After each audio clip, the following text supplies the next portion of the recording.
اعوذ بالله من الشیطان الرجیم بسم الله الرحمن الرحیم و به نستعین و هو خیر ناصر و معین. قابل قدر سامعین و ناصرین، یوه مهمه مسئله خوب په باره کې زه تاسو ته ذکر کوم. ځینې کسان خوبونه کسي دې حوالې سره ما یو عنوان دی، هغه دغه دی چې مخکې ډېر و دا شی، اوس دا شی سوشل میډیا ته راوتلو، خصوصا میسنجر باندې دا شی شیر کیږي.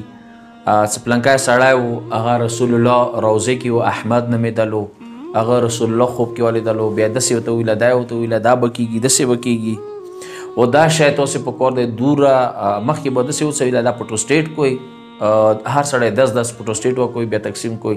هغه څه بل ته ورکړي به 20 شو، هغه بل ته ورکړي 30 به شو، دې تر کې سره به 50 زیات شول. اوس چونکې میسنجر زمانه دی، هغه کې دا دوره کسانو ته تاسې واستوئ، سینډ یې کوئ، کني دا خبره به در پیښه شي، داسې به وشي.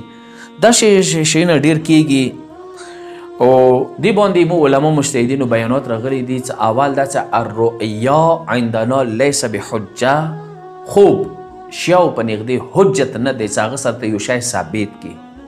مو ته الحمدلله قرآن راغلی دی، اهل بیت علیهم السلام نه، پیغمبر کریم نه کثیر روایات راغلي دي چې هغو روایاتو سره مو دنیا شیونه د خپل اسلام هغه اوسه ثابتوی شو به عنوان اجتهاد بنیاد باندې.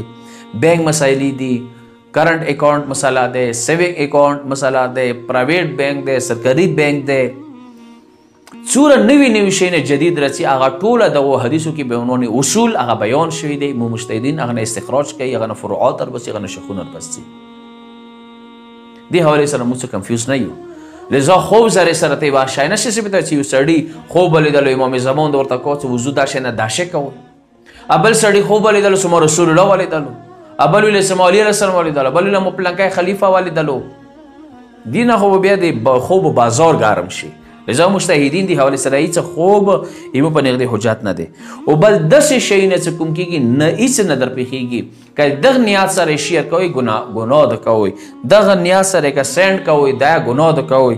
چې مثلا دغه یا اسلام بدنمولې دپاره یا تشیع بدنمولې دپاره دا شی خوابنمې یا زیارتونو نه ورکوی شي یا مدینې نه ورکوی شي، زیره د خوب لیدلی دی، دا د شیونه دی کې دی ګران ریالیټي بنیاد باندې دي چې هیڅ حقیقت نشته دی. یو که هغه امام زمان حوالې سره کوي چې پلنکي ټایم باندې به 2021 کې 22 کې پلنکي ټایم باندې مولا زور کوي، دا ټول شیونه جوړ درویغ، د دې باندې باور ډېر مه کوئ. او څوک داسې شیونه ته سینډ کړي، مغز کې ډیلیټ کړه، ما یې مخته شیر کړه. واخر دعوانا الحمدلله رب العالمین.